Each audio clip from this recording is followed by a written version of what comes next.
bat merezi duela, eta orain taldearen beste kideak hartuko ditugu.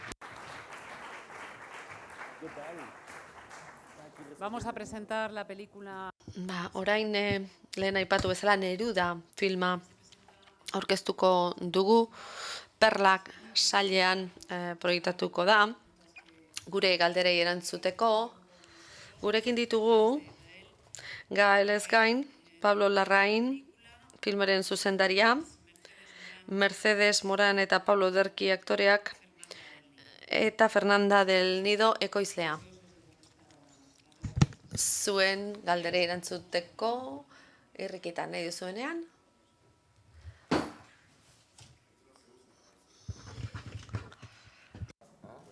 Hola. Bueno, no sé si se me oye, sí. Ni Pablo Larraini galdetu nahi nion, ze el klub aurkeztu zenuen hitz egin genuen, eta aipatu zenuen zein izan zen zure lan prozesua gidoi egiterakoan eta aktoreekin lan egiterakoan. Esan zidan baita ere prozesua oso ezberdina izan zela Nerudakoarekin alderatuta, askoz lan gehiago behar izan zenuela, gidoi itxia zeukala, eta atzo filma ikusi nuenean konturatu nintzen ze dimentsio konplexua zeukan gidoi horrek. Alde batetik historia dago, off ahotsa ere hor dago, etengabe Gael kontatzen ari zaigu, nire ustez horrek etzun irudikatzen ikusten ari ginela, baizik eta bestelako plano narratibo bat. Orduan, abia puntua azaltzea gustatuko litzaidake, gidoia nola sortu zenuen, nola idatzi zenuen, eta aktorekin nola egin zenuen lan. Eta bestalde, nabardura bat erantzinariko nuke, zure film bat ikustera non bakoitzean, zerbait berria da aldiro, naiz eta behar bada aktore berak izan, behar bada baita ere testu inguru jakin batean kokatzen direlako geografikoa, ideologikoa, baina esango nuke zure planteamendua eraikitzailea dela, estetikaren aldetik, erabat ezberdina izatea nahi duzu, ez dakit hori bilatzen duzun, eta inoiz ez zaigu iruditzen orainaldian gertatzen direnik, behar bat ez zaizu interesatzen. Sí, la verdad es que, a ver, volviendo un poco atrás, es un guión. Egin ezagun atzera. Gidoia Juan de Diosen ideia izan zen. Ekoizlea da bera, beste batzukin batera. Eta orain dela urte asko buratu zitzaien. Gutxienez 7-8 urte baditu. No, ez pelikularen aurretikoa da. Nahi iruditzen zitzaidan oso delikatua, komplikatua, zaila. Guillermo Calderon aurkitu genuen.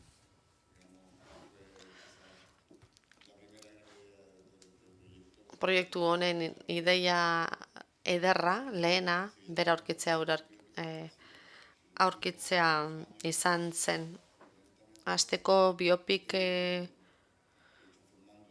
klasikoagoa zegoen, baina gero aletzen joan ginen, zatikatzen edo, eta gero garatzen joan zen. Gidoia iruditu zitzaidan oso trinkoa zela. Inoiz enitzen ausartu uraukitzera, dokumental bat zen, hausnarketak egiten izkion, iradokizunak egiten nion, baina enintzen ausartu ez eraldatzen. Nik filma egingo dizut, baina gidoi batean alegia hitzak jartzea Pablo Nerudori, zaila egiten zait. Ez dute spoiler bat egin nahi, baina Gaelek esaten dituen gauza batzuk Nerudak berak idatziak ziruditen. Beatlesek idatzi ez zuen edo Beatlesena bezalako kantu berri bat sortzearen pareko zerbait izango litzateken. Bueno, hor herrialde ezberdinetako jendea parte hartu zuen, Chile, Frantzia, Argentina eta Espainiako jendearekin, eta une jakin batean aurre egin behar izan zuen. Bien bitartean, zerbait filmatzeko behar horretan, klub filmea egin genuen, ura oso labur egin genuen. Beraz, gidoiaren egituraz pentsatzen duenean, bueno, Guillermo Calderon aipatu beharra daukat. Uste hori funtsezkoa izan zela, oso, lehen esan duan bezala, oso trinkoa irutu zitzaidan. Oso sendoa. Barkatu hemen, bi ekoizle dauzkat eta haiek esango dizue. Nola momentu batean, anaiak deitu zian eta esan zian 160 orrialdeko gidoi bat daukagu, baino 20 kendu behar dizkiogu, gehiegi dira, ez daukagu baliabiderik, hori guztia filmatzeko. Guillermorekin norabait joan nintzen, ez daukat oso gogoan hondartzara edo, eta bueltatu ginenean 180 orrialde erekin itzuli ginean eta esan nion anaiari, ai ama, sentitzen dut, baina nik filmatu egingo dut, ezin dut ezer atera, ezin dut ezer kendu, eta estena oso luzeak filmatu genituen, 6-7 orrialde egiten genituen, hori oso erritmo azkarra da.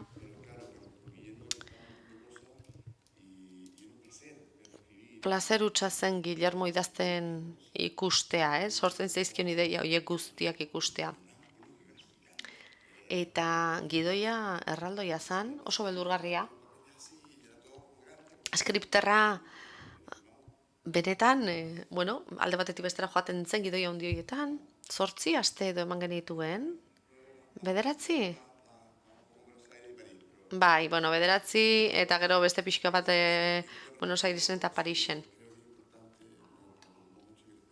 Beste galderari dagokionez, bai, identitate bisuala behar dute filmek. Nire ustez, gustatzen zait bakoitzak bere irudi ritmo propioa izan dezan. Ez dakit askoz gehiago esan dezakedan. Hori gauza espontaneoa da, pelikula edo film horren identitatearekin, izaerarekin zerikusia dauka.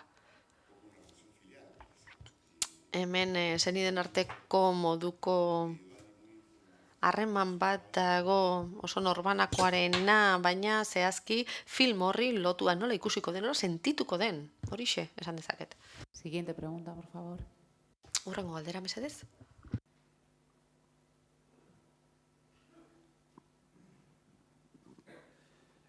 Yo he visto la película ayer. Part filma ikusi nun, ilusio handiarekin sartu nintzen eta ataren nintzen oso etxituta. Porrot egin duen film bat dela uste dut. Ez duzu ezerberik esaten erudari buruz. Edukiari dagokionez. Une oso zehatz bat aukeratu duzu Txileko politikaren barruan 1958, baina Neruda 58. urte, baina askoz gehiago da. Orduan, galdetu nahi nizuke, noski, ez zara egongo, baina zu pozik altzaude mandakoarekin, filmarekin, edo uste duzu hobea izan litekeela. Hausnarketa estimatzen dizut, eta ondo iruditzen zait, pentsatzen duzun hori esatea. Oso pozik nago filmarekin. Uste dut film ederra dela. Eta zu eskatzen ari zera pelikula honek egin nahi ez duena, Neruda filma baino gehiago zala, erabat ados nago.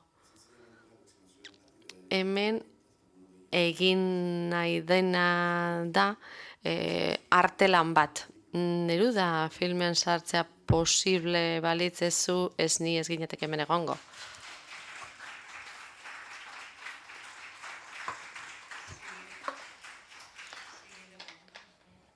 Hurrengo galdera, mesedez?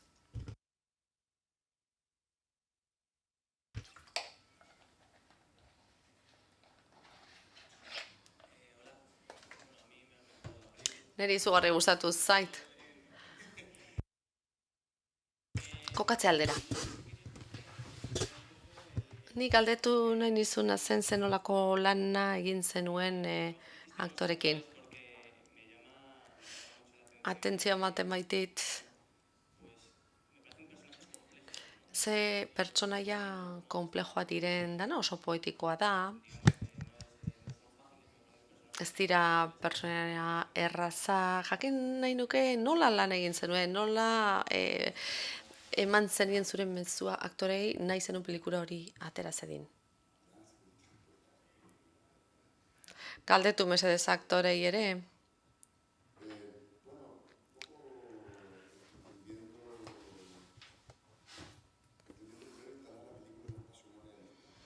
Espazio ez errealista batean kokatzea izan zen abia puntuan. Ni ez gustatzen gehiagien saiatzea, pixkat hitz egin genuen, pixkat irakurri genuen, baina gustatzen zaite platoan bertan, setean bertan gauzei edo arazoi aurre egitea. Nik uste dute film hau oso modu klasikoan enkuadratuta dagoela eta narratua dagoela. Zinetik zinera eginda dagoela esango luke. Eta errealismoaren muga horretan daude kokatuta aktoreen lana. Errealismoa pixka bat bultzatu nahi izan dugu ziurtatzeko edo jakinarazteko, adierazteko errealitatik kanpo gaudela. Nahi iruditzen zaite errealista izatea oso gauza zaila dela, ondo eginda dagoenean disfrutatzen dut, gozatzen dut, baina nik nahiago izaten dut bestera badra jokatzea. Mago antigualeko haiengan pensatzen dut, ez da, egiten zituzten trikimailu txiki haiek etortzen zaizkit, ez da, horrelako sentipen ez realista, artifiziala dauka film hau, Nerudaren positik abiatuta, eta baita egitura borgiar bat hartzen duelari, baina ez dakit.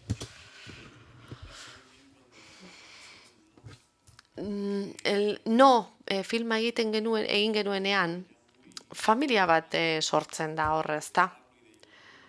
Pablo, aktore taldea, teknikariak, filman inguruan lan egiten duten hori guztiek, ez da, oso familia egituratua da, ez?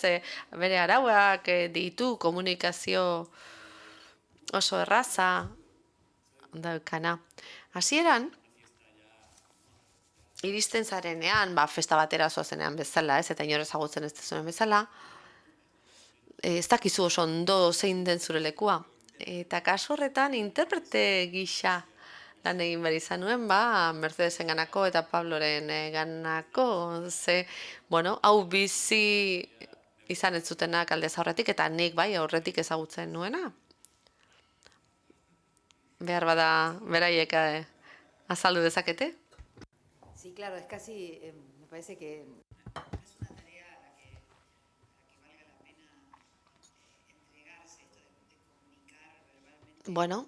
ahoz komunikatzea zein den hizkuntza film bat egiteko orduan, ez nahikoa da esaldi laburrak, txikiak, zuzendariak ematen dizkitzunak, Pablok ematen dizkitzunak, Galekin jadalan egindakoak ginen, eta elkarri begiratu genion, eta esentzian, venga, tira aurrera, badago konfiantza, ez da, Pabloren filmak ikusian nituen, baina Pablorekin esan bezala, berandu iritsi ginen, sentsazio hori, sentipen hori izan genuen. Erraza izan zen niretzat, nola nahi ere. Nik uste dut norbaitek inspirazio bat sentitzen duenean, bere inguruan horrelako giro berezia sortzen duela. Eta nahikoa da hor murgiltzea, eta fedez jokatzea, eta dantzan hastea niretzako benetako festa ederra izan zen. Film hori egitea. Niretzako luxu, niri Pablon zine asko gustatzen zait, eta nire pixka bat hori festa horretara iritsi berri bat sentitzen nintzen, gastroenteritis bat harrapatu nuen Txilen, oso gaizki pasatu nuen, ez, baina Mercedesek adoptatu egin ninduen. Lehenbizik Gaelek Mercedes hautatu zuen eta gero Mercedesek ni asko disfrutatu nuen. Iruditu zitzaidan filma margotzen ari ginela. Pablok asko egiten du, ez da talde oso on aukeratzen du eta danak bere konpas horretan lanean jartzen ditu, ez? Hasieran ez dakizu zer dan, gero sorpresa eta oparia izan dira. Galdera zuretzat zen, Pablo, baina ia erantzun duzu. Dela, 2 urte esan izun, etzen nola denbora asko beharko ona etortzeko, eta bentzaude eskerrik asko, musu bat zuri. Zu daukazun eskarmentuarekin, bat-ipate, antzeslanetan. Bueno, poeta ezberdinen unibertsoa ezagutu izan duzu, Lurrit, edo Koltesk, poeta daukaguna.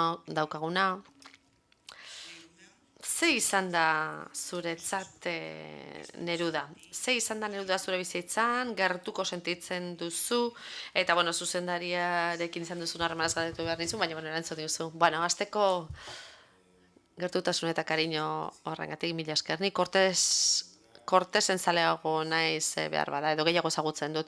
Neruda, ez dute sakontasunez ezagutzen. Orain bai, gehiago murgildu naiz film honetan parte hartu behar nuelako, baina film honek ez dauka horrelako helburu historizistarik eta ez da gehiegi bere poetikan sartzen, baina gidoia berez nahiko sendoa irutu zitzaidan, ez? Eta benetan pentsatu nuen, baina hau egiteko gai izango dira, bueno, hor kokatu nintzen gehiago, ostentatu nintzen.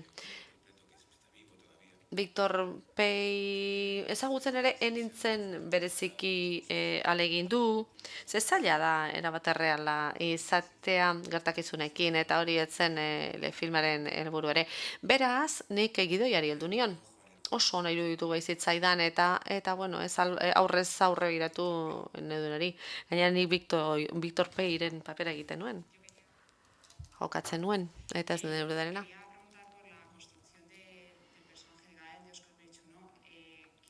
Oscar Pelutxunoren pertsonaiaren inguruan edo pertsona hori eraikitzea zitzegin nahi nuke. Horre Txilen ez dira beti bat etorri pertsonaia horren inguruan, nahiko estilizatua dago pertsonaia. Orduan nik jakin nahi nuke nola heldu diozuen zuzendaritzatik eta aktoretzatik pertsonaia hori giltzarri jotzen baitute film honetarako.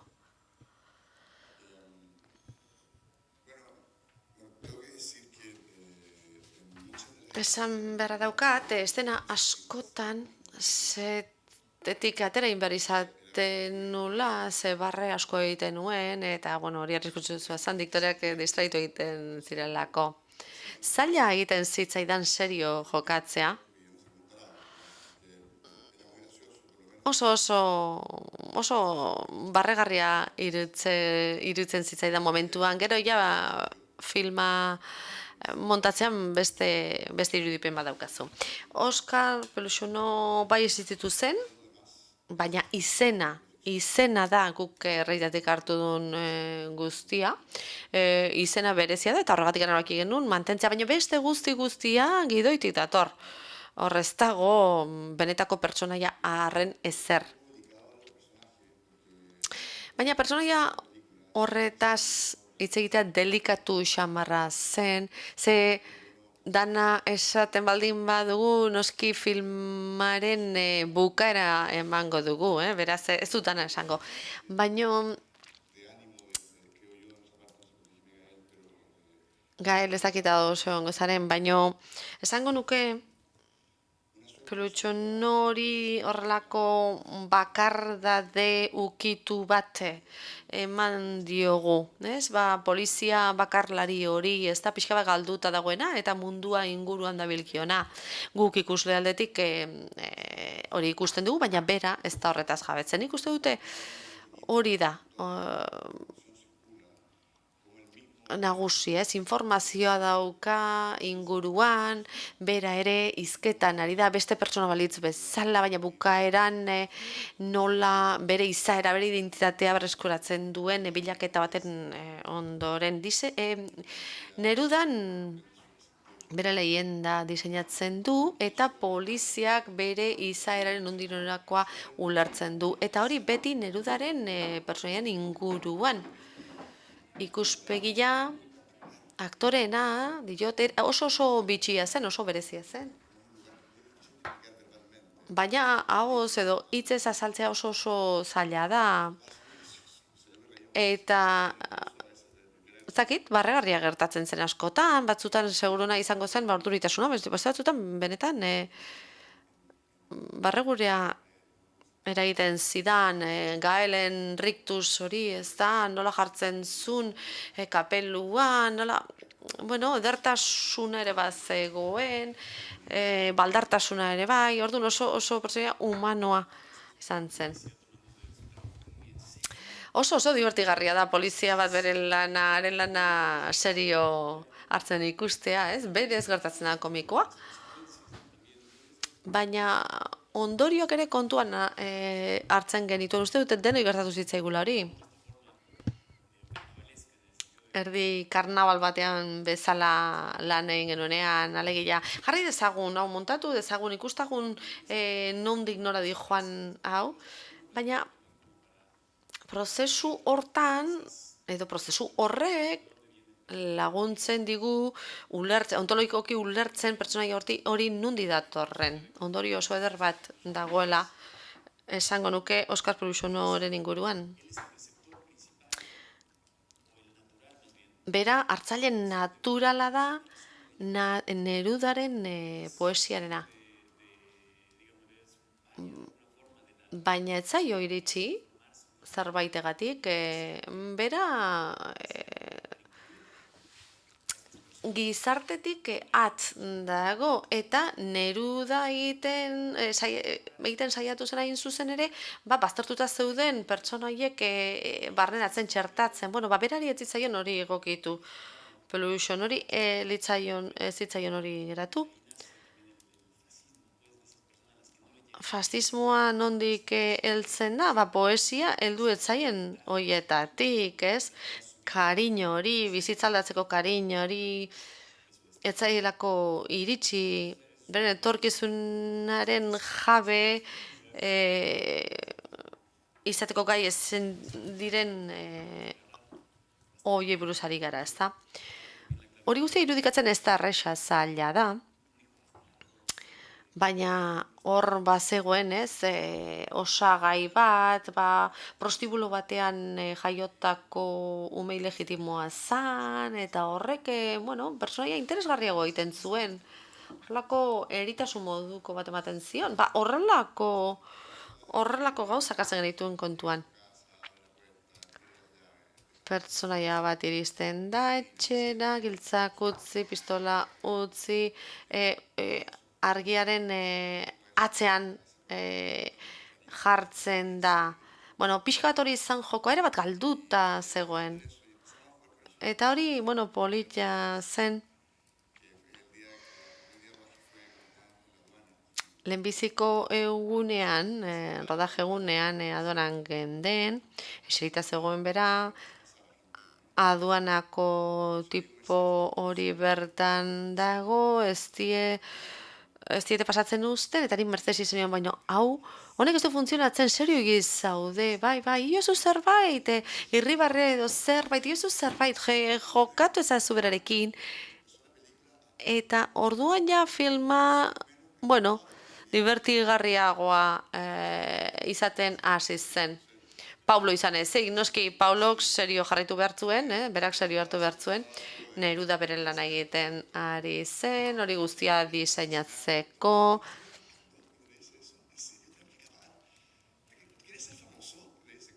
Famatua izan nahi duzu, esaten dio momentu batean Nerudari eta Gael, erabat beste planeta batean zeuden. Beraz, bakoitza, pertsonaia bakoitza, norabide ezberdin batetik joa, eta hortik etorri izan edertasuna. Arratsaldeon, Pablo Larraini, galdetu nahi nizun festival honetan, zinemaldi honetan ikusi den txiletar zinea. Oinarrian benetako gertakizunak egon ohi dira, hori zergatik da horrela? Badago zergatik bat? Zergatik inspiratzen dira? Inspirazio iturri zergatik hartzen duten benetako gertaerak, ez dakit publikoaren gustua da hori edo zuzendariena, badago arrazoirik, badago zergatirik? Zaila egiten zait horri erantzutea.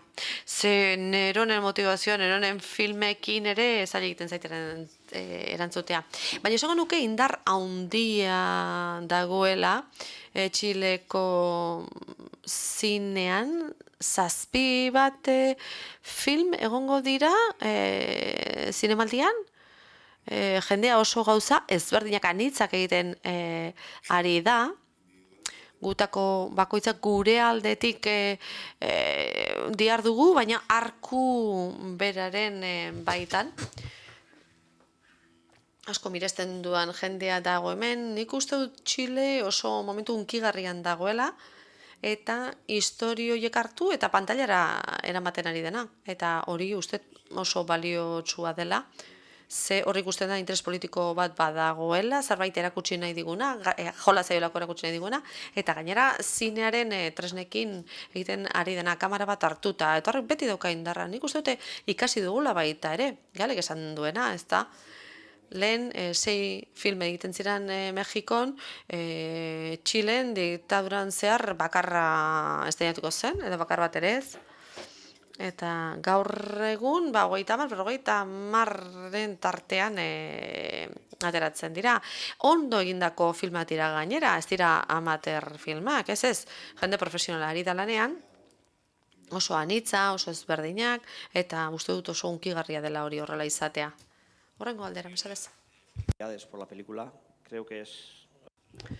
Zorionak, oso ausart jokatu zula uste dute Nedurari buruzko film bat egitea, oso ausarta, baina gustatu zait. Mercedes, zenba gustatu zaidan zure pertsonaia, ez da? Mercedes, azaldu jazu pixka bat zure paperari. Eskerrik asko. Bai, salbamena izan zen niretzako, alegia benetan existitu den norbaiten papera jokatu behar dezunean, badago hor ardura gehigarri bat. Baina esan ziatenean hori kanpoan geratzen zela, ardura hori kanpo geratzen zela, interpretazio bat besterik etzela, eta irudimen aplikatzeak ekarri zuela, gidolarien aldetik eta zuzenarien aldetik, horrek relajatzen lagundu zian, izugarri gainera. Eta ni maite mindu egin nintzen. Delia del Carril pertsonaiarekin, nik enuen ezagutzen pertsonaia hori, emakume hori enuen ezagutzen, ikusezin izan zelako arrazoi asko direla medio. Zerk lagundu zidan eraikitzen? Ñekorekin aurkitzeak horrek lagundu zidan, bera oso aktore ona da, aktore bikaina da, Neruraren papera jokatzen duena.